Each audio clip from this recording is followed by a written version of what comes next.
When it comes to platforming mascots, none are more iconic than Mario and Sonic. But when we look at the PlayStation, we were blessed with two of them, those being Crash Bandicoot and Spyro the Dragon. But then we go to the next generation, the PlayStation 2, where we now have three mascot platformers: Jak and Daxter, Ratchet & Clank, and Sly Cooper. And for me, my PlayStation 2 platforming series was and will always be Sly Cooper. Developed by Sucker Punch, Sly Cooper and the Thievius Raccoonus was the studio's second game, the first one being Rocket Robot on Wheels for the Nintendo 64. And they would later make two sequels for Sly before moving to the PlayStation 3 with the Infamous series and later the Ghost games on PS4 and PS5. And as someone who has only played the first Jak and Ratchet games, I can say with full confidence that out of the three platforming mascot games, Sly Cooper is definitely my favorite still. Now yes, nostalgia does make a part of it, but mainly because these games are the best controlling games of the three mascots. And this is a series I really want to cover for this series. So let's keep hoping that we get a Sly revival after Sucker Punch name drops Sly when talking about future games, and let's become a master thief by mastering Sly Cooper and the Thievius Raccoonus for the PlayStation 2, which is possible by getting all 110 achievements with the help of RetroAchievements, an amazing website that allows you to get achievements in your favorite retro games from the NES all the way to the PlayStation 2 with everything in between, while also playing in hardcore mode, which disables emulator features like loading save states and the use of rewind. Now, the amount of achievements may seem daunting at first, but this set overall is very simple, and we can divide this set into two categories. We of course have the first one, which is progression achievements, which consists in beating the game and getting 100%, which can be done by collecting treasure keys, cracking some saves, and beating the Master Thief sprints. And then we have the second category, which features challenges for almost every level and boss in this game, with the biggest challenge being what I will refer to them as perfect heist achievements, which I will explain when we get to our first one later down the road.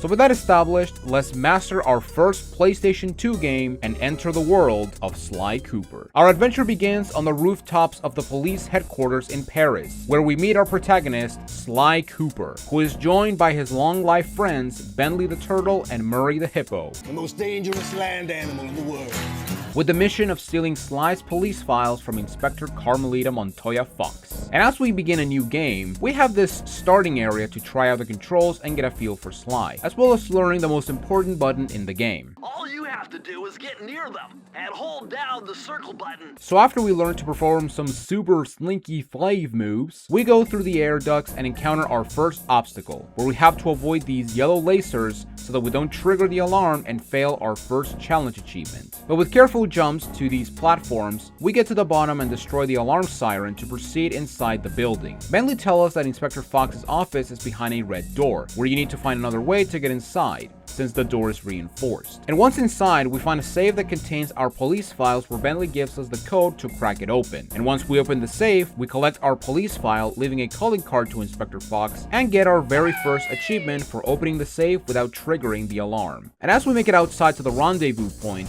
we get ambushed by Inspector Carmelita Fox, who tries to stop us with a shock pistol that will paralyze you if you get hit by it. Thankfully, Carmelita makes warning shots, as she will only shoot at the police cars and never at Sly. So stay in the ground and make it to the end so you can get inside the van to escape from Carmelita, finish the prologue, and get our next achievement.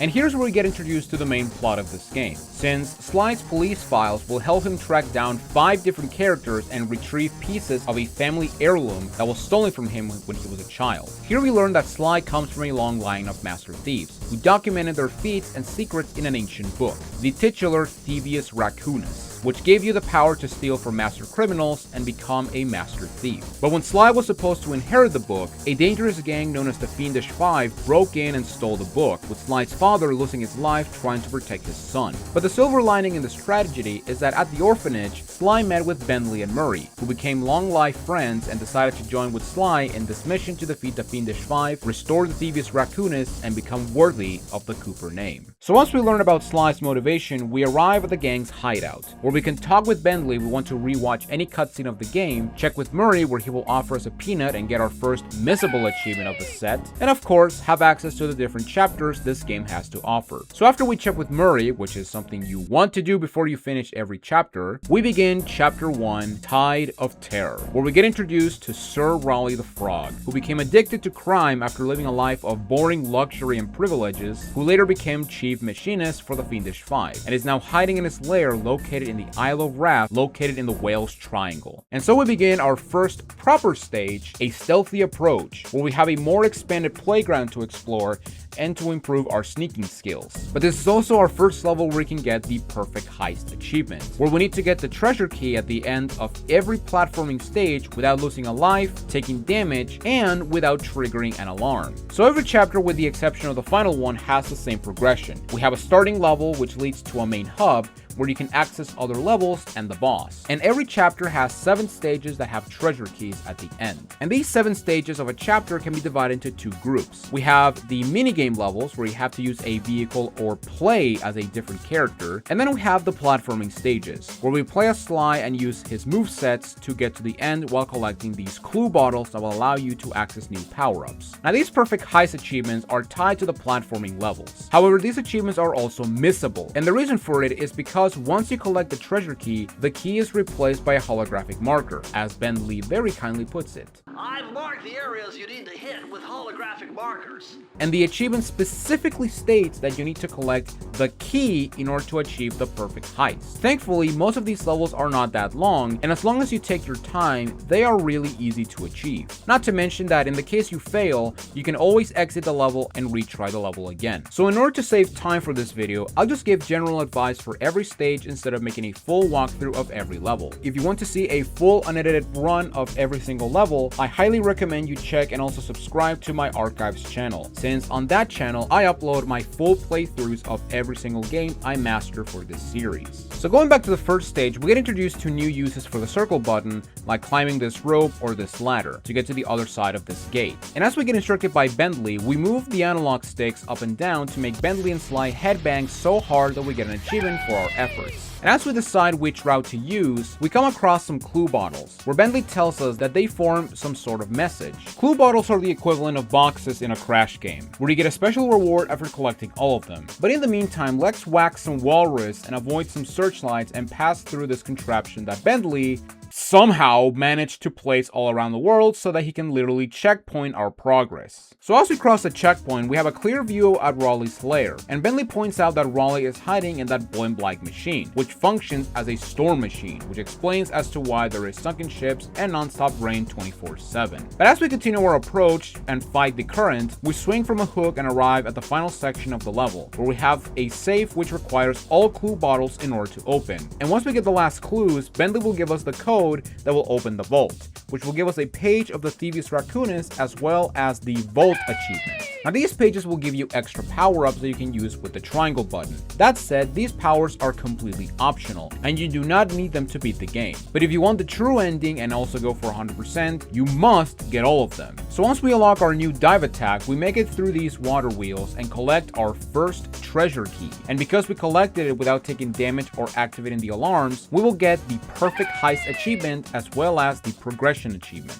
And once we collect the key, we can use it to open the gate and access Raleigh's hideout. And as we make it to the open, we have an objective to infiltrate the store machine. But if we want to have a better access point, we have to go through this electrified vent. But if we don't want to get fried up, we have to destroy the generator, which is locked behind a gate that requires Sly to collect 2 more treasure keys, which you can find by getting near these holographic markers that Bentley kindly placed as a way to show extra levels that contain more keys. And here's where the game opens up and gives you the choice of what level you want to start with. That said, you must do all levels if you want to access the boss. And now that we're past the introductory section of the game and what the gameplay loop is going to be all about, I'm going to speed up over these levels and point out difficult places where getting the perfect heist achievement can be tricky, but also explain strategies where we play levels that don't require Sly's platforming skills. Into the Machine has these vents that spew fire where you need to jump and whack with your cane in order to shut them for a couple of seconds. After that, we have this room with more vents that you need to jump on in order to break or drop the clue bottles, but also destroy these hanging bottles before you head down into a point of no return. After avoiding electric fans, we have another vent room, this time filled with lasers. But if you take your time, this section is not hard whatsoever. And once we get to the bottom, we arrive at the main machine of the engine room, where we have more clues and walrus to defeat.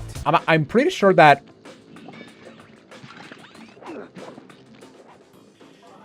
well, there you go. Well, that sucks. But thankfully, we can just speed to the end no problem, and every clue bottle we've collected will be already collected, so it doesn't reset like boxes and crash. But once we make it back, we send the skull and destroy the main engine, but we stay back to collect the rest of the clues and unlock our second power-up, the raccoon roll, which is going to be very important at a later point. So once we open the safe, we walk on this gear to make it across and close the vents and make it to the center where the key is waiting for us. Now, because it's this level,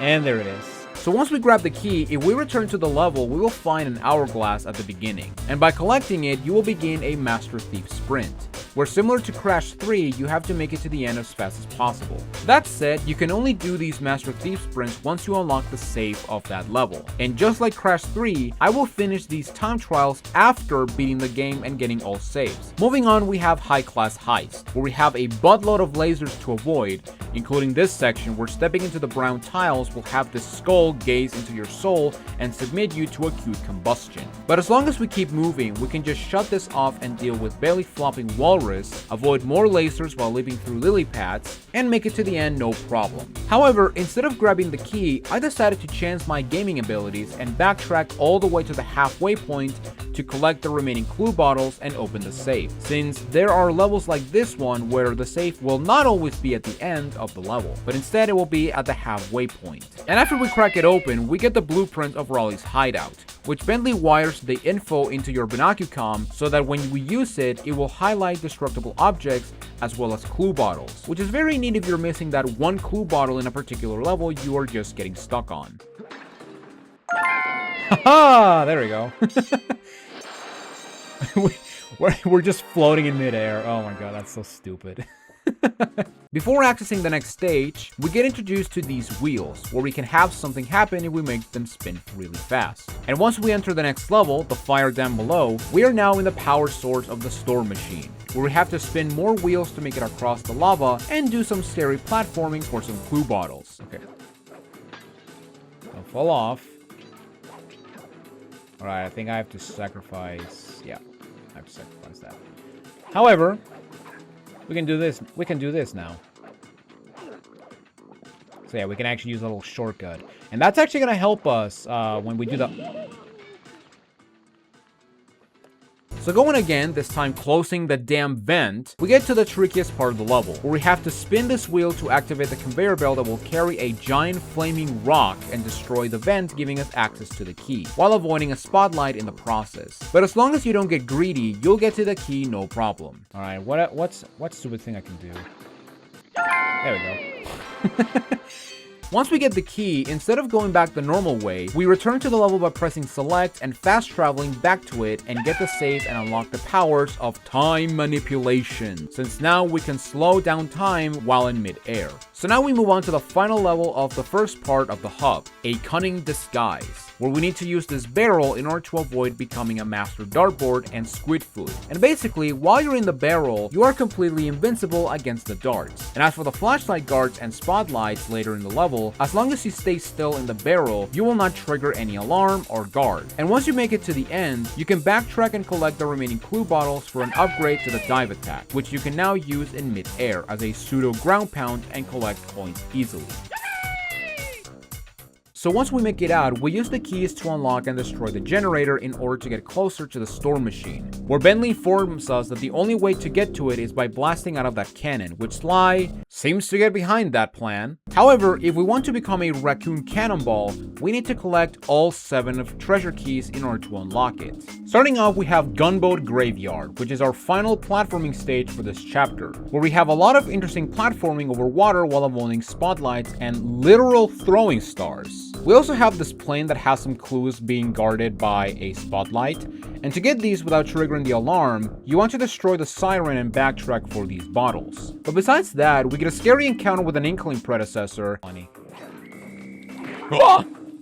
and make it to the end while grabbing a coin magnet for the safe and our next treasure key, and also get the final perfect heist achievement of chapter 1. So once we grab the key, we now move on to the final level of chapter 1 and our very first non-platforming stage, Treasure in the Depths, where we have to use this submarine to destroy 40 treasure chests while making sure that these crabs don't steal a single one. Now this one can be difficult, since you need to pay attention every time a crab grabs a chest, but as long as you keep moving in circles and prioritize the crabs that grab the chests, we will get this key on our first try with no problem. Although, for being the first chapter, this minigame is pretty difficult. So now that we have all 7 keys, we can access the cannon and enter the Eye of the Storm. We have our first boss, Sir Raleigh the Frog. And because this is a boss fight in a platforming game, I want you to take a wild guess what challenge achievement we need to do in addition to beating the boss. Just take a wild guess, because I'm pretty sure you are never going to find out what achievement it is. So Raleigh will blow to gargantuan size and try to crush you, but as long as you move back and forth between every jump, this fight is stupid easy.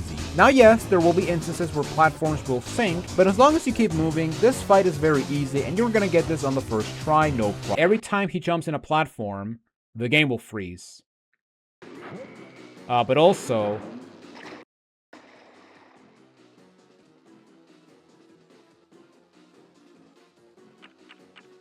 Oh, look at that. And oh my god. Yeah, remember when I said that this guy is not hard? Yeah, once we get to back here. Oh my god.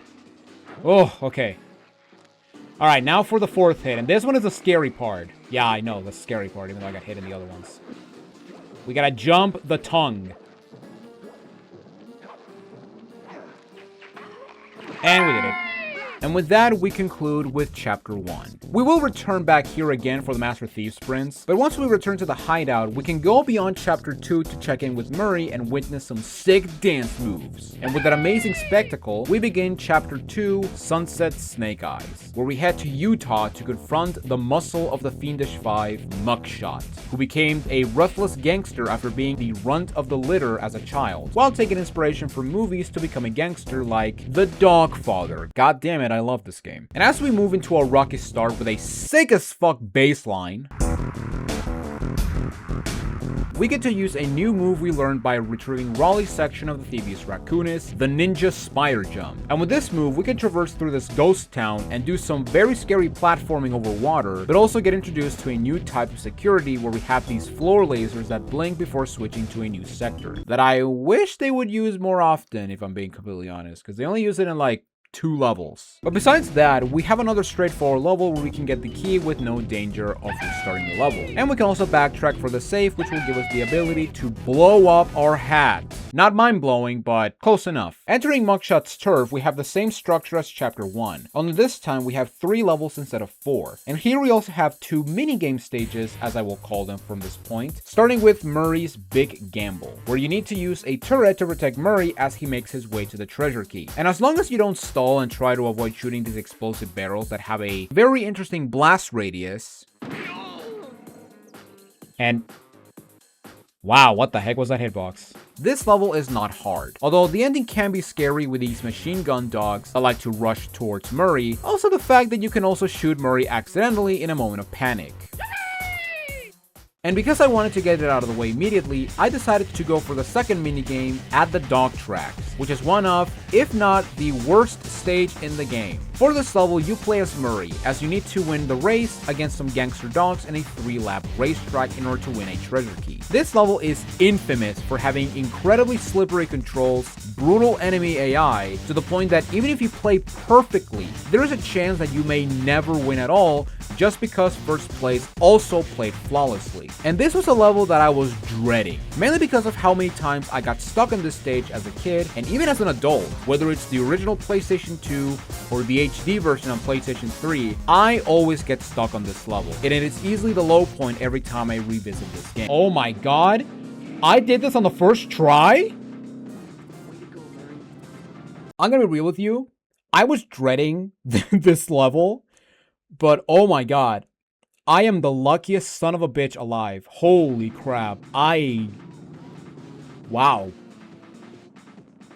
I got lucky. I got really lucky. Well, this is awkward. But hey, at least my bad luck will carry over to the non-RNG stage with Boneyard Casino, where we start off with these dog guards that will try to sniff you out if one of them blows their whistle. But once we get past them, we play the same game as before, avoiding spotlights, making these dogs paranoid, and having to deal with the annoyance of Sly not hitting the enemy when I swing the cane because he decided to break something else. Yeah, also you want to be very careful with these chandeliers, which I love how they're... But besides that, we make it through these flooded roulettes filled with lasers and collect the remaining clue bottles to open the safe and get the fast power-up, which gives you the power to speed up time, which means that you can now play at 2x speed. And once we get the page, we have the final section of the level, where we need to land on this green key tile 3 times in order to open the glass case and get the treasure key. I also love how it moves like one tile to the to the left. That's pretty funny. But yeah, basically with fast, you can now fast forward even, which is, I guess on... Haha, we are the best. That wheel is spinning too fast to jump counterclockwise around it. You'll have to jump in the other direction to try to land on the green section. Got it. Once we finish things at the casino, we use the keys to send this car right into the wooden barricade so that we can enter Mugshot's building, where we literally see Mugshot's ugly mug, as Bentley points out that behind that mug is an elevator that leads to Mugshot's penthouse, which is inside the fire hydrant we saw when we entered his turf for the first time. But in order to access the switch for the elevator, we once again need all treasure keys. And in this section of Mugshot's turf, we have 3 more platforming levels. Starting off, we have Back Alley Heist, where we have a 2D-centric level where we have to do a literal U-turn around this back alley so that we can collect the key. And this level is pretty straightforward, although this searchlight section can be scary, especially this final part with the bouncing awning, since I swear the double jump just doesn't work. But then we have this final section where it's very easy to miss a clue bottle, which will cause a reset, since once you drop to the bottom, you'll be at a point of no return. But overall, this stage is not hard and without question the easiest level of Chapter 2, and as for the save, we get the blueprints for Mugshot's hideout.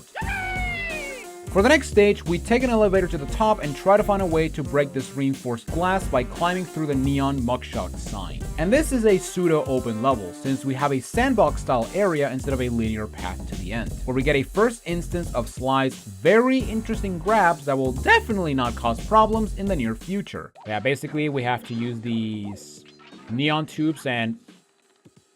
But after we get cheap shot out of nowhere, thanks for that camera, and also point out a world design error that now you will never unsee it. Also, okay, I need to talk about this because if you see over there, there's the fire hydrant, and as you can see over here, we got the Mugshot like title from his lair. However, the hydrant is behind the Mugshot name sign. So why isn't the fire hydrant like over here, but it's over there? It's like, yeah, what the heck? Now, you could say that this is a different, like, name, but you know what? I'm just gonna show you real quick. But yeah, if you check the letters, yeah, as you can see, the first G is swinging back and forward. The H is, like, going back and forward again. And if we go back to, straight to the top, yeah, check it out. The first G is swinging back and forward, and the H... it's just doing the same thing. So yeah, it's literally the exact same sign. So yeah, very weird continuity error when it comes to the location of where we're at. We make it to the end after getting threatened by Mugshot through the speakers. If I get my hands on you, I'm gonna fit you with your own pair of cement bunny slippers. Open the safe that will give us a very useful ability for the next chapter, as this page will now grant us invincibility when we fall into a body of water, and we can use this wrecking ball to smash into the glass to get our key and perfect heist achievement.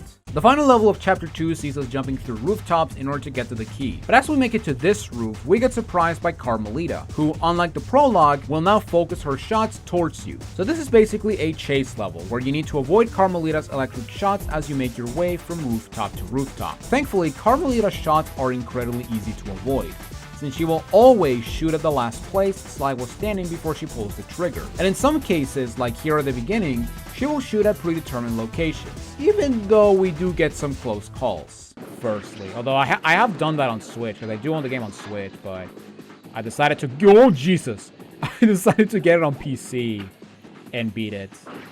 And, you know, oh god, I did the same thing with, oh Jesus. Once we reach this balcony, we get a brief pause from Carmelita's shock pistol and deal with a couple of dogs, including the safe, where we will get the ability to summon a fake Sly Cooper that will distract enemies.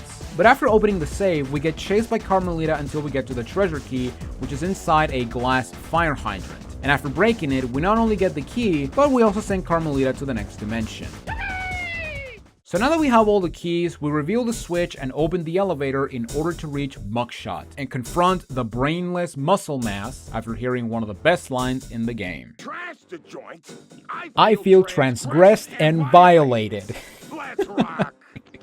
Oh my god, I love that line so much. Mugshot will chase you down and try to blast you with his machine gun, which you can dodge it by either hiding behind these crystals or by jumping over the shots. And in order to damage him, we need to whack these mirrors so that the sunlight, I guess, reflects over to Mugshot so that he burns alive? Yeah, I simply just cannot explain this. And basically, once you damage him, you need to repeat the process 2 more times, with phase 2 having a more wide arena with pits in the middle, and phase 3 having to rely on spire jumping, speed, and patience, since Mugshot can turn the mirrors if he shoots them when you turn them around. But as long as you take your time and avoid Mugshot's shots for phase 1 and 2, which are honestly pretty easy to do with the double jump, you'll defeat this canine with steroids no problem and finish up with chapter 2. And if it wasn't obvious, we have a damageless achievement as well. Back at the safe house, we chat with Murray, who's busy playing Super Mario 64 on his Sega Dreamcast for another achievement. And we begin with chapter 3, Vicious Voodoo, where we head to the dark swamps of Haiti to confront the third member of the Fiendish Five, the voodoo priestess Ms. Ruby, who uses her voodoo powers to reanimate the dead and take revenge on those who feared her as a child. Yeah, in terms of backstory, she's the most lame one. And as we arrive at the Dread Swamp Path, we encounter giant mosquitoes, as well as some vines and branches where we can use the rail walk and rail slide that we learned from Mugshot's piece of the Thievius Raccoonus. And as we go deeper, we encounter some scary creatures like bungee and joint spiders, more giant mosquitoes, and even living tree monsters.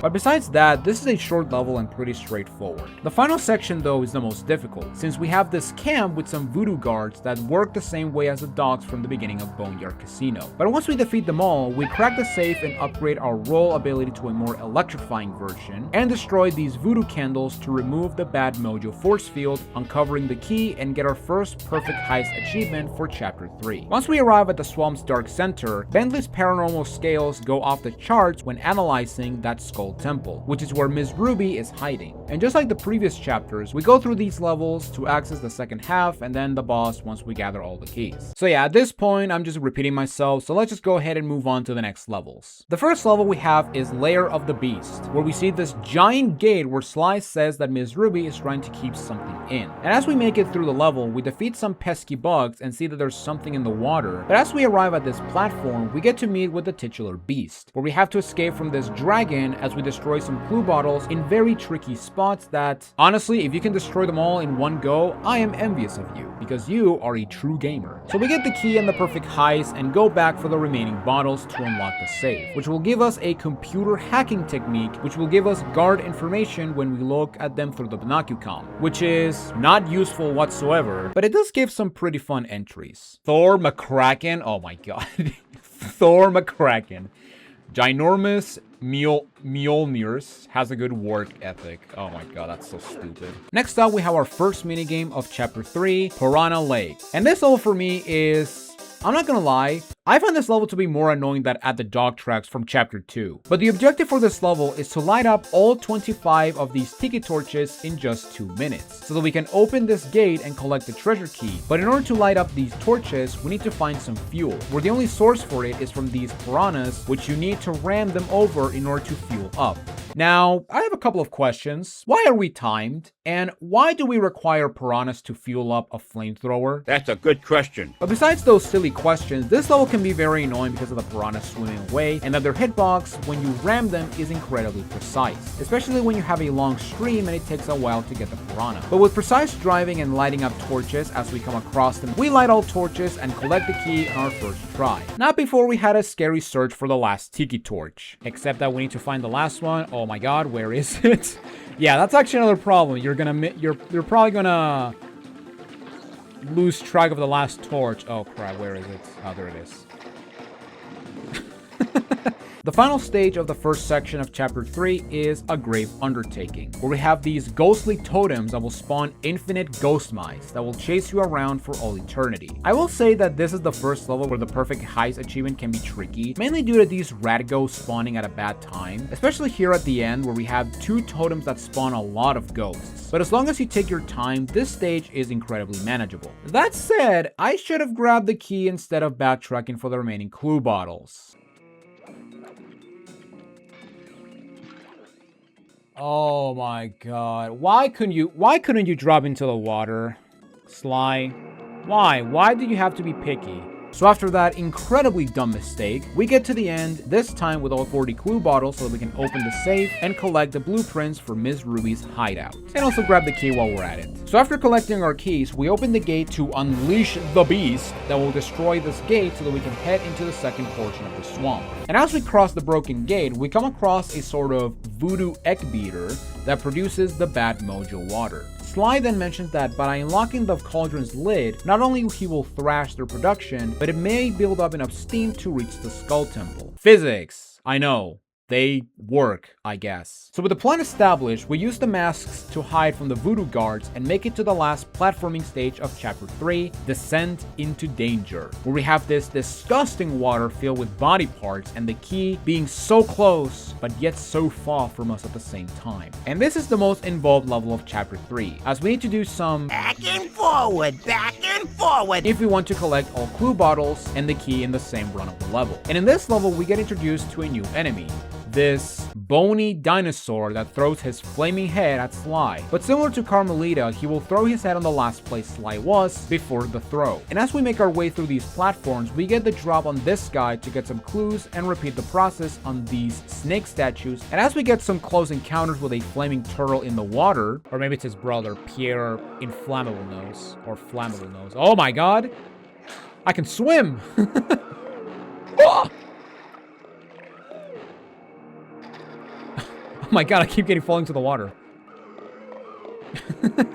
And for some reason I didn't took damage yet, so that's awesome. We opened the final save of Chapter 3, which will allow us to slow down time at any point, and we can grab the key as well as the final perfect heist achievement of Chapter 3. So the last 2 levels are minigame / vehicle levels. And our first one is A Ghastly Voyage, where we hop on a vehicle that controls similar to the submarine from Chapter 1. However, instead of destroying crabs and treasure chests, we need to make it to the end and grab the treasure key while avoiding rat ghosts and flaming boners. That sounded better on my head. And because we don't have a challenge achievement, which honestly, I hope we had one for this particular one because this level is pretty fun to do damageless. We can just make it to the end and also lose some lucky charms if we're not good enough at this game. The second minigame and final stage of Chapter 3 is Down Home Cooking, where Bentley makes a deal with a rat ghost where he will give us the key if we can whack 50 chicken in less than 1 minute and 30 seconds, while avoiding some bomb-toting roosters. However, for this particular level, we do have a challenge achievement, where we need to whack all 50 chicken with 20 seconds remaining on the clock. Now this achievement can be pretty difficult, especially when you don't whack multiple birds at once. But as long as you keep moving and lure chickens into more of them, this one was really not that bad. And as for the bomb-tooting roosters, just play keep away with them until they collide with each other while you get more chickens. 3 more and we have 8 seconds.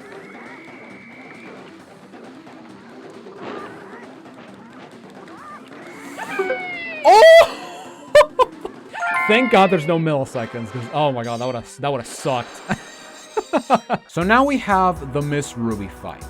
And this fight is the most famous and also the most infamous fight of the Sly series. Famous because of the fact that this fight plays alongside the rhythm of the music, but also infamous because of the PlayStation 3 HD collection. Mainly because of Sly 1's remastered OST for that collection. However, because of the remastered soundtrack, the boss and music are desynced, which makes this fight almost impossible in some regard. But because we're playing the original PlayStation 2 version, we have no problems with desync. Phase 1 is the easiest part of of the fight, as we need to make it to Miss Ruby while avoiding the Skull Temple's chomp when you spire jump into the fangs. And after we make it to the end, we avoid Miss Ruby's tail pan, which I found out with this mastery that the shockwave actually does damage, which I never knew. And after we hit her, she will teleport and begin with phase 2, where we need to take a ride on Chumley and avoid Miss Ruby's mighty mojo magic by pressing the correct buttons with the rhythm of the music. And this part is what gets a lot of people, mainly because sometimes the input will not read, or you were just one frame away and Sly will not avoid the attack. However, I did learn that if you mash the buttons, you can just avoid all attacks no problem and make the damageless achievement one of the easiest, if not the easiest damageless achievements in the entire set. However, because I like to play this battle legitimately, I decided to be like Madonna and let my body move with the music, but also with an extra challenge as well. A little voodoo Simon Says, huh? Sounds easy. Okay, so now we have the main gimmick of the boss fight, and as Sly puts it, we have to do a bit of voodoo Simon Says. For this boss fight, I wanted to do something very special. Oh my god, it's hideous! As you can see, we are now doing face cam. Also, wait a minute, I'm pretty sure that now that I show my face in this world of AI, people are gonna think that I'm just some imposter, so...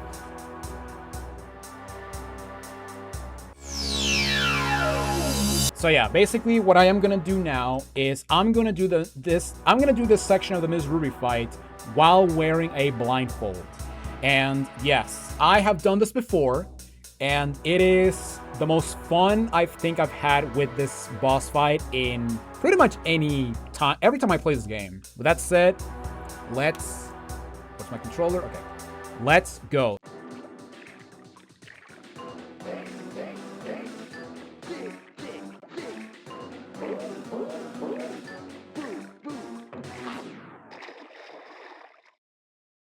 Huh? Sounds easy enough.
So with chapter 3 done, we check on Murray and his annoying paddle so we can get the final Murray achievement and start with chapter 4, Fire in the Sky, where we need to head to China and defeat the Fiendish Five's demolition expert, the Panda King, who became enraged after being humiliated by noblemen after making fireworks that were honestly pretty lame. In other words, he became a crybaby over fucking fireworks. A perilous ascent has us climbing a mountain filled with snowballing monkeys, monkeys with sticks, falling stalactites, and a lot of knife-throwing monkeys. But just like all other levels, doing them damageless is very doable. And just like chapter 3, the final section requires us to take out these monkey guards before sounding the alarm, since they work the same way as the dogs from Boneyard Casino, but with care and patience, we grab the key and open the safe, which will give us a very special upgrade, which I will bring up when the time is right. Once we infiltrate the stronghold, Bentley has come up with a plan to get to the Panda King's panda statue. Man, not only he's a crybaby, but an egotistical asshole as well. Unfortunately, we need to break through this reinforced hatch, but it's nothing that a few keys can manage. And so we move on to the Unseen Foe, which is the most unique level in the game, mainly because this level requires us to use the power-up we got from Ms. Ruby's section of the Thievius Raccoonus. By pressing circle, Sly can turn invisible to enemies, but the downside is that we cannot move while invisible. However, remember that page we got in the previous stage? Well, it turns out that with that page, we can now move while invisible.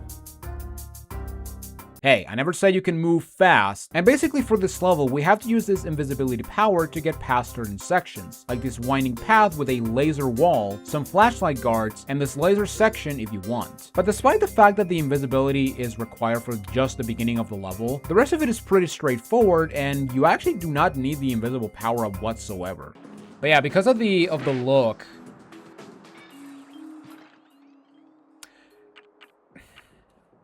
okay then, that was a thing.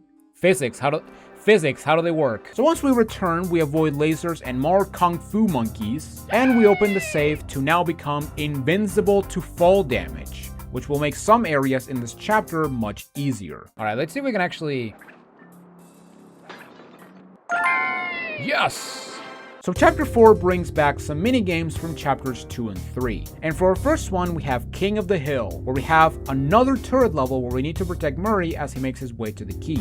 And just like the escort mission from chapter 2, this one is also very easy, to the point that I'll even go ahead and say that this stage is even easier than the one from chapter 2. But if you manage to do the first one, this one is also doable. Even the ambush at the end is not that bad, since only one monkey spawns at a time. Also, this achievement thumbnail is glorious.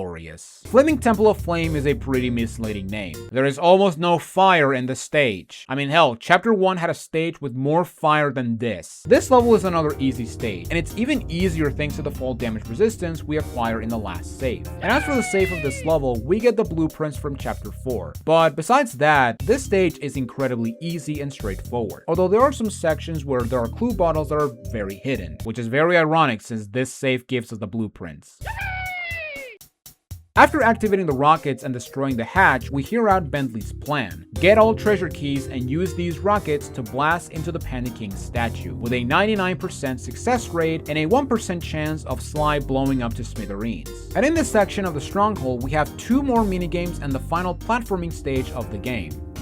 Kinda. Starting off, we have a desperate race, where once again we see Murray being challenged to a race, this time by big bad monkeys, and this race plays the exact same as the one from chapter 2, but with one tiny little difference. Compared to the one in chapter 2, this race is stupid easy, to the point that I was able to get to first place just after the first lap, and being able to front run for the rest of the race. But despite being able to beat chapter 2's race on the first try, I will say that overall this race is way easier than the one from chapter 2. And if you were able to beat the chapter 2 race, you can beat this one no problem. Our next minigame sees the return of the hover vehicle from chapter 3, where Bentley suspects that this technology might come from the 5th member of the Fiendish Five. But just like chapter 3, as long as you keep on the move, this level is also incredibly easy. Although I will say that the beginning with these nunchaku monkeys is definitely the hardest part of the level. But after that, it's just a free access to the key. And so we move on to the final platforming level of chapter 4, Duel by the Dragon, where we see the return of Carmelita and her trusty shock pistol. And just like chapter 2, she will shoot at the last place Sly was standing on. Although I could swear that she actually does have a faster firing rate, but it might be just me. But overall, this level is another simple one. And here we can also open the final save of the game and get the last optional page of the Thievius Raccoonus. Unfortunately, this vault code appears to have been written in owl dialect. I won't be able to crack the code until we meet and defeat the bird who created it. So yeah, it turns out that the final save of the game is locked to post-game, since you need to beat the final boss in order for Bentley to decipher the dialect. Which means that after beating the game, we need to return to this level to get the save and the final page of the Thievius Raccoonus. But for now, let's shoot these fireworks towards the dragon's head and give Carmelita a cold bath, giving us the final treasure key of the game, as well as getting the final perfect heist achievement and the final missable achievement of the set. So now that we have all keys, we take a ride to the Panda King's lair and confront this pyromaniac and his new flaming technique, Flame Fu. So the Panda King is the only fight that has 2 achievements instead of 1. We of course have the obvious damageless achievement, but we also have an achievement where we need to defeat the Panda King without him destroying these red bases, which I have no idea why this is an achievement, since you honestly need to try very hard for the Panda King to actually destroy these bases. So the way this fight works is that you need to get to him to start dealing damage. But as you make your way to him, he will throw fireballs at Sly. But as long as you zigzag your way towards him, he will never hit you. Once you reach him, he will do the anime trope of yelling out his attacks before he performs them. And you basically need to dodge them as he reveals them by naming them, which is incredibly easy. And after dealing enough damage, he will bounce you away and you need to repeat the process. And yeah, I don't know what else to say, guys. This boss is pathetically easy, to the point that I'm just gonna go ahead and say this right now. This might honestly be the easiest chapter in the entire game.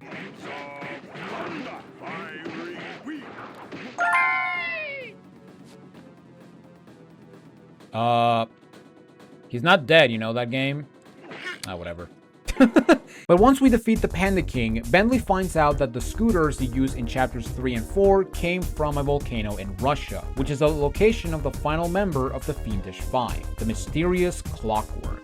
Where Sly notices that in every main section of the Thievius Raccoonus he's recovered so far, he has spotted a shadow that resembles an owl with descriptions matching Clockwork. And so we begin the final chapter of the game, The Cold Heart of Hate.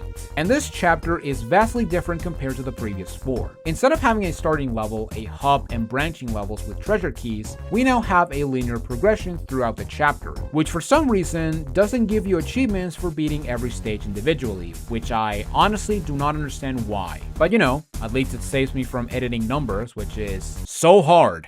Starting off, we have a hazardous path, where we need to use some of the advanced new features we learned from the Panda King section, and we blast our way through the initial approach where we learned that Clockwork has created a giant death ray that tries to block our progress. But if you nailed the Murray escort missions, this first level is not hard at all, even if your reticle bugs out like mine. Yeah, starting off, we have a hazardous path, where we basically have no reticle now. Okay, sure, whatever.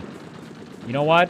I wanted to increase the difficulty, so let's go. Once we make it to the end, the van passes through a tight cave that destroys the turret. So now we have to rely on Murray's driving skills to open the door in this next level, Burning Rubber. And this level has one of 2 extra achievements for this chapter. The objective for this level is to destroy 60 computers before these lava slugs beat you to it. But there's an achievement where you need to break all 60 before the slugs destroy 30 of them. This challenge can be very difficult, and that's mainly if you don't know how this level works. Besides the turret, the Vanel is also equipped with a ram that will push the slugs into the lava by pressing the square button near them. But this is half true, because if you don't punch the slugs directly into the lava, the slug will recover and continue their technological massacre. So what I came up with is to prioritize the slugs when they spawn and then go to town with the computers. Slugs will always spawn at the entrance and exits of the arena, so at least you have reference points to follow. However, another strategy that I didn't think of doing is that if you pause the game, you can actually use the right analog stick to move the camera and see if slugs spawn or not. However, I did not know you can actually do this, so I did this the hard way.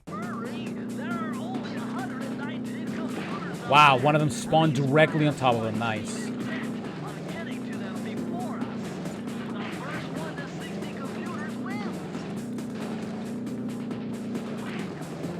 Oh no, wait, I actually got it, because yeah, they were still at 0. I just noticed that.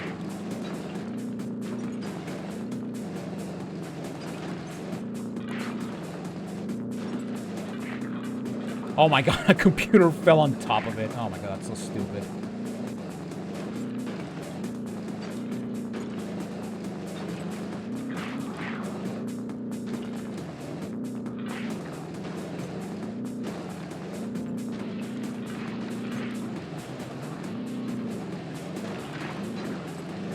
Oh, what? Okay, so, oh my god, if you don't knock them into the lava, they stay... They, like, recover. Oh my god, I did not know that. I just noticed that.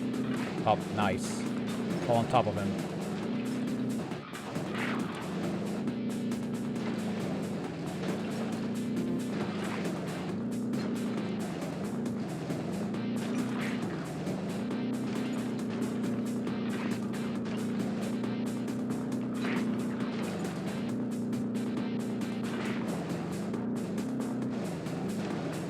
Oh, I got that one. Nice.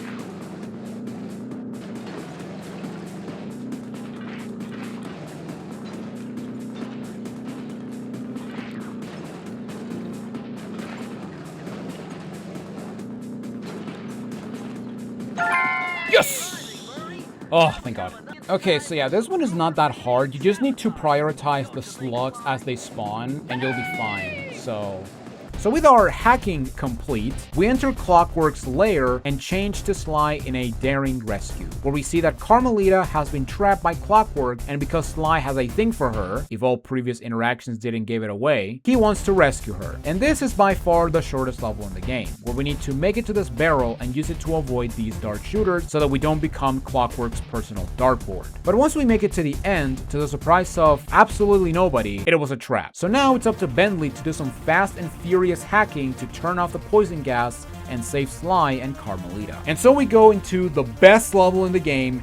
Bentley comes through, when we need to unleash our hacker code to destroy these green data packets and collect 13 of these yellow security codes, while avoiding Clockwork's security algorithms in the process. This level plays the same as the Scooter and Submarine, but here we also have our second challenge achievement, where we need to beat this level without taking damage. This achievement can be difficult, but if you take your time and destroy most of the green blocks, this level is not hard. And as for the Clockwork bots, avoid or destroy the red projectiles as much as you can, since they not only home in on you, but they're also a one-shot, which, unless you have a horseshoe, will kill you instantly and by default make you fail the achievement. My recommendation is to go in a circle and just destroy them, and just destroy the green stuff as you go in a circle, because the Clockwork algorithm has to get near you in order to shoot the red projectiles. Okay, I believe all the yellow stuff is free, so yeah, we're just gonna... Oh my god! Wow. Alright, straight path. Yes! Hacker Man! Once we rescue Sly, we free Carmelita and establish a temporary truce with her until Clockwork is defeated. But while Sly is enamored in working alongside Carmelita, a robotic owl steals Sly's cane and demands to have it back. Carmelita offers him some covering fire while he makes his way not only to his cane, but to the death ray where he can find Carmelita's jetpack she used to get here before getting kidnapped by Clockwork. And this level is another escort mission. This time we defend Sly instead of Murray, and compared to the previous two, this one is the more difficult one, mainly due to these slugs taking more shots to kill. But besides that one change, this is another easy level with a very easy ending life hack. Alright, so right here we have to destroy these glass things, and every time you destroy one, you're gonna spawn a slug that is gonna chase Sly. However, if you destroy them from right to left, Sly will have a clear path and he's going to outrun the slugs. So yeah, check this out.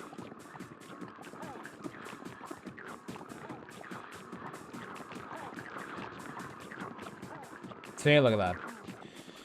Okay, Sinking Peril. Once we get back our cane, we arrive at the final level before the finale, Sinking Peril. And this is, without question, the hardest platforming level in the game. Bentley mentions that while you were working your way up to your cane, the magnetronic support field for the death ray got destroyed, which means that at any point, it will start sinking into the lava. So now we have to make our way to the jetpack as fast as possible.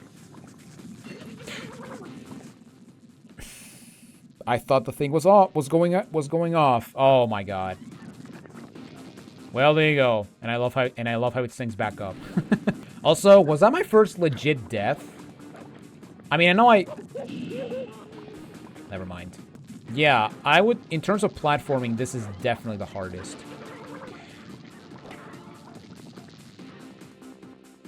Sly, why did you win for the second one when I went for the first one? See, that's what I mean. When you're aiming for something, but you just didn't get the one you wanted to. Cool. Great. Awesome. Outstanding. Amazing. Yeah, I had a feeling that was going to happen.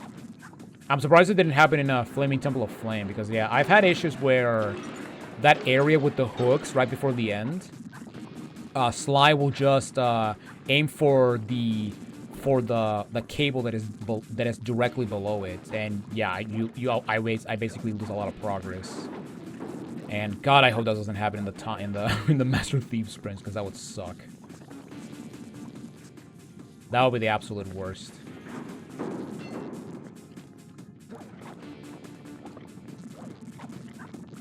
Well, I said this was the hardest level, so it's living up to the hype, I guess. Alright. Man, I can't believe I died at the end. Of course I would die at the end, because that's my freaking luck. Okay, thank you for not going into the second one, Sly. Good lord.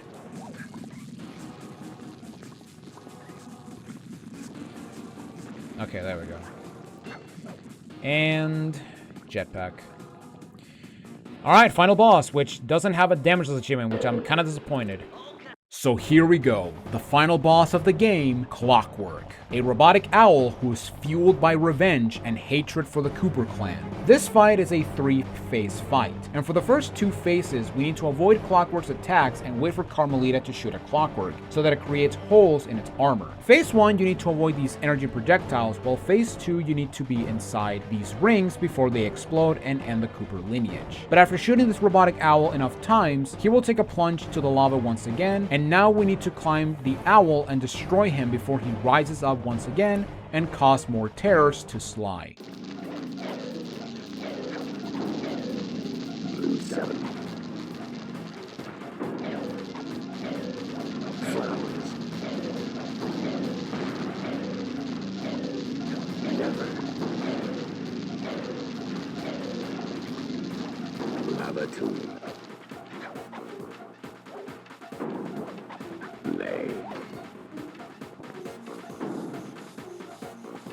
Feet together.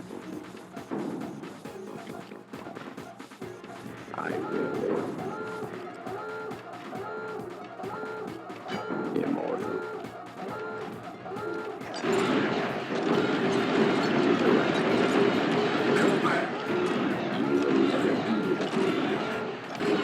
Is superior. And we did it!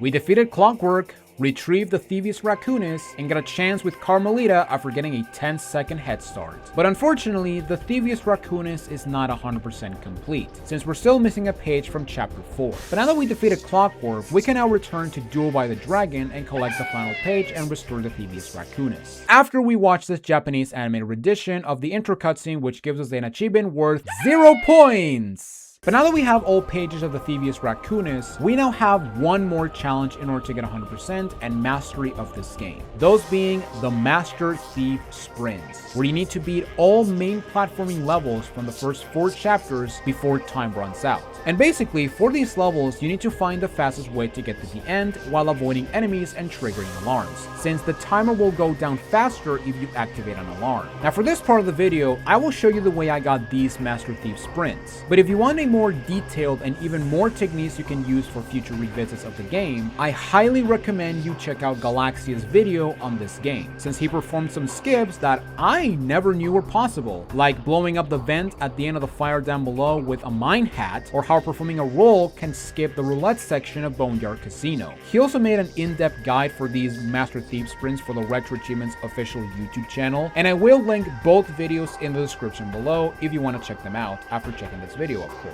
But with that said, let's finally master Sly Cooper and get these Master Thief Sprints out of the way. Ironically, the hardest level in the game, mainly because of the end, since these water wheels will block you at every point during the run, which means that you will always have around 20 seconds to get to the end after crossing the water wheel. But thankfully, I was able to beat this one on the first try. And as a rule of thumb for these Master Thief sprints, the roll ability is going to be your best friend. If you use it down slopes, you're gonna go even faster. And this will actually help you to beat these Master Thief sprints no problem. Despite our fails at the beginning, this level is much easier than the first one. You can save time by jumping through the hatches during the large drops, and you can jump over the electric blades during the second half of the level. But overall, this level is not as bad as a stealthy approach. Besides the had mine trick that I didn't know about, the best skip for this level is to use this pipe to skip the first wheel section. And as long as you don't trip the alarm, you will do the second wheel section no problem and finish the sprint with 20 seconds to spare. Similar to Crash 3, when you start a Master Thief sprint, you will lose any lucky charm you have. However, unlike Crash 3, you can still gather coins and get charms while you play the Master Thief sprint. That said, for this level, you need a charm for the end, because we're beating this level without using the barrel. Play the level normally with the barrel until you reach and defeat the first flashlight guard. Afterwards, ditch the barrel and hop into this book stack and get on top of the bookcase. Afterwards, climb on the chandeliers and continue the level normally while avoiding the spotlight. After crossing the light, sacrifice the lucky charm and cross the rug to finish the sprint no problem.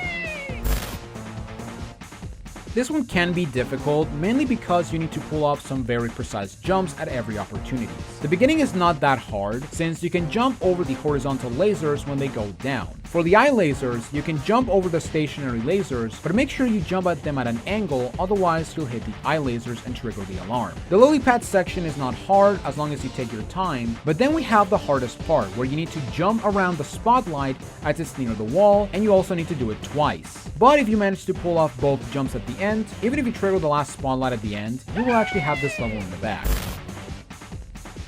This is the first level where I don't know of any skips, so for this one, you just need to get good and avoid the stars and the spotlights. Right at the start, you can skip the spider jumps and jump over the rocks right here. After that, try to roll at every opportunity while avoiding the rest of the level. Although the final alarm system can be very tricky depending on its pattern. This one is hard mainly because the level itself is long, but with good uses of rolls during the first half will save precious seconds for the end, where you need to land on the key tile 3 times to open the exit. And depending how much time you have left, you can miss at least 1 to 2 times during the roulettes if you're fast enough. We go back to another straightforward level, as the linearity of this level doesn't allow that many skips, but I did find one that saves a couple seconds. At the very end, you can perform a double jump from this AC unit to the window and skip climbing an extra floor. After that, it's a clear path to the end. I'm almost positive that there's a way to skip climbing the neon tubes of Mugshot, but thanks to Sly quirky commands, we can blast through these tubes no problem. After dropping the tower, I completely forgot you can do this, but you can actually grab this pipe from the neon arrow to skip this small climb, which will save you seconds and have this level on the back. There are multiple skips at the beginning like this one right here, but during the break from Carmelita, you can jump onto this mattress without this dog shooting at you, and once you make it to the last chandelier before the chase, if you get enough momentum from it, you can grab the ladder and skip the first part of the second chase and have an automatic victory, assuming you don't screw up or get shot by Carmelita in a very stupid way. Another level where you need to get good, where the hardest part can be at the end with all these voodoo guards. But as long as you skip the mosquitoes and tree duo, this is another one where you have to be fast and efficient. Just like the last level, this is another sprint you need to get good at, especially during the turtle sections, since his blast can lower the platforms enough for you to get stunned by the water's kill trigger. There are some small skips you can do, like jump to the arena from the second torch, as well as avoid most fights, but the best skip I'm able to perform is to jump and grab this rope when the rope is away from the platform. That way you can skip a slow laser shimmy, but besides that, just like the perfect heist, the ghost will be the main problem. You can skip the first slide vine as well as jump ahead of the branch with the mosquitoes, but this is another level where you need to establish a route, especially with the chase sequence at the end. Thankfully, the timer doesn't go down during this cutscene, so at least it's not cheap unlike other games I know of. After the collapsing bridges, you can use this bump to jump over the gate and skip the first stalactite section. And towards the end, you can do a double jump to hit these fireworks that will open the way to the exit. And also, you don't need to head into the side area where the key was. You can just head through the door and finish the level. Very straightforward level, although you want to be careful with these kung fu monkeys since their punch hitbox can catch you off guard. Not in this level, but you still want to be careful. But once you exit the temple, you can activate this firework platform and ride it as it goes up to avoid detection from the monkey and a possible knife to the face. Not a lot of skips, but there are chances where you can save some milliseconds like in this section with the fire launchers, but you also want to be aware of these kung fu apes, but also these hooks since... Alright.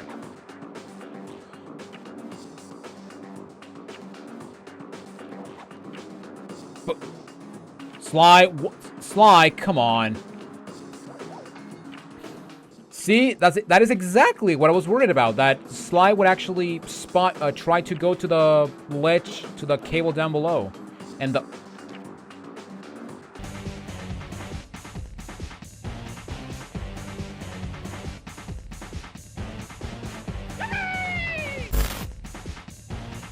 For being the final Master Thief sprint, this one is very straightforward. There are no skips, although you can save some seconds if you hit this firework instead of the one to the right. But besides that, the final Master Thief sprint that I did is one that you basically need to get good at and don't stall. But after we send Carmelita to the cold waters once again, we will beat all Master Thief sprints, unlock all developer commentaries for every stage, which you can hear them as you play. You will also unlock a behind the scenes video, but more importantly, we will get our final achievements and master Sly Cooper and the Thievius Raccoonus for the PlayStation 2. Looking at this set, I will give it an 8 for quality. I feel that there are some progression achievements that are missing from Chapter 3, but a part of me wishes that some minigame levels had challenge achievements, with the hover scooter vehicles, the Murray escort missions, or even Clockwork, who doesn't have a damageless achievement for some reason. But besides that, the perfect heists were fun to tackle, the damageless boss achievements were not hard whatsoever, and I like how this game encourages you to beat every Master Thief sprint, since the Platinum Trophy for Sly Cooper on the HD collection doesn't require you to beat any of them, which is a shame since unlike Crash Platinum Relics, these time trials are actually fun. Now in terms of difficulty, I'm giving this set a 6 in difficulty. I did not find any perfect heist or Master Thief sprint hard, and the only boss achievement I found challenging was Miss Ruby. However, that said, I only found Miss Ruby hard because I did the fight blindfolded. Most of my deaths were my fault because I pressed the button either too soon or too late, even though the beginning of the fights at first were a bit laggy. And because you can just exit and try the levels again, there are very few levels that are hard when it comes to the perfect heist. With all that said, I had a blast mastering this set, and I'm giving this set a 10 on how fun this was to master. There were no bullshit achievements, the difficulty was fair, and I'll be honest, this was going to be a 9, but because of the blindfold challenge, I'll give it an extra point it deserves. And as for the hardest achievement, I was originally going to say Miss Ruby Damageless. Because I was using a blindfold, I gave myself a handicap for the fight. However, without the blindfold, she is really not that bad. So instead, I'm giving the hardest achievement title for the burning smell is normal, right? For beating burning rubber without letting the lava slugs break 30 computers. Before writing this part of the script, I decided to play and beat the main story of Ratchet & Clank and also try out the RetroAchievements set, since at this point, I've played the first Jak and Daxter and I wanted to compare the first entries of all 3 PS2 platforming mascots. And I have to say that without nostalgic bias, Sly Cooper is still my favorite one. Ratchet & Clank has great gun gameplay but has a lot of faults, the biggest one being a supreme lack of checkpoints. And I thought the first Resistance and Killzone games were bad because of it. And Jak and Daxter is a great collectathon, but also faulted by having awful checkpoints and also one of the worst double jumps I've experienced in a platforming game so far. For being Sucker Punch's second game, they nailed Sly Cooper out of the park, and I am so lucky to have the Ringtail as my platforming series growing up. Big thanks to that American slacker for making this set. And now that we've begun mastering the Sly series, I cannot wait to revisit Sly 3, which is one of my favorite games of all time. Unfortunately, we first need to master Sly 2, and this game makes the achievement set one of the most infuriating sets I've ever mastered. So you know what? If you want to see me suffer through Sly 2, get this channel to 2,000 subscribers and I will master the game. Thanks for watching this RetroAchievements mastery for Sly Cooper and the Thievius Raccoonus. If you enjoyed this mastery, don't forget to leave a like, and if you want to keep in touch with my latest masteries, don't forget to subscribe and ring the bell to get notified of future RetroAchievement masteries. For our next mastery, we're returning to the PlayStation 1 for one last time this year with Polyphony's first and only non-racing / Gran Turismo game, Omega Boots, a 3D rail shooter with a nonsensical plot but amazing gameplay and replayability. And after that, we're celebrating Metroid Prime 4's release with Metroid Prime for the GameCube. And if I manage to be efficient with Omega Boost and Prime, I will master one more game after Prime and have it as the finale of my 2025 Retro Achievement Masteries. But it all depends on how fast and efficiently I work on these videos, which this one is going to take me longer compared to Alien Syndrome and Metroid 2, and I really hope that I actually manage to do it, because that means that with Alien Syndrome all the way to the last game, we're going to have a streak of 6 for making a Retro Achievement video every week, which, yeah, I'm going to be completely honest, I don't know how I'm going to survive by the end, because I've seen other Retro Achievement YouTubers like Pajama John and Nostalgic Juice post once a week, and I have no idea how they do it. I don't think I'm up for that level of commitment to post once every week, especially since I never upload on weekends as my personal rule, and also there are games that are so difficult to master that it will take me so long to beat them, especially when achievements have very badly designed achievements, but we'll get to that when we get to the game after Prime. Anyway, that's enough yapping. Thank you all for watching this Retro Achievement Mastery.